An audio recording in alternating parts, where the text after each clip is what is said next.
आंबेगाव तालुक्यात गुरुवारी सोसाट्याचा वारा, विजांच्या कडकडाटासह झालेल्या अवकाळी मुसळधार पावसाने अक्षरशः हाहाकार माजवला.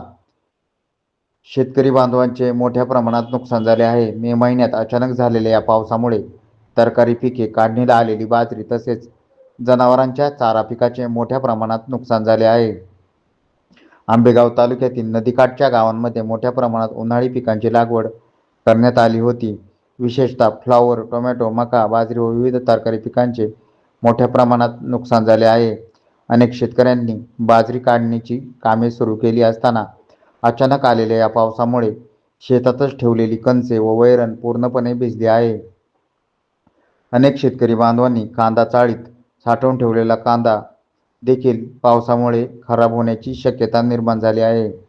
आंबेगाव तालुक्यातील लाखनगाव येथे शेतकरी संदीप मेंढे यांची पूर्ण पोल्ट्री वादळी वाऱ्यामुळे कोसळून भुईसपाट झाली आहे.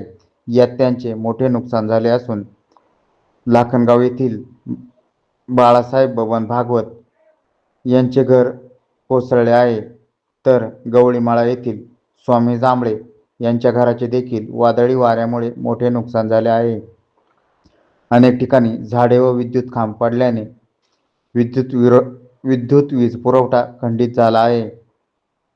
या नैसर्गिक आपत्तीमुळे शेतकरी व नागरिकांना मोठ्या अडचणींना सामोरे जावे लागत असून अनेक शेतकऱ्यांचे नुकसान झाले आहे. शासनाने याबाबत तात्काळ पंचनामा करून नुकसानग्रस्त शेतकऱ्यांना भरपाई द्यावी अशी मागणी होऊ लागली आहे.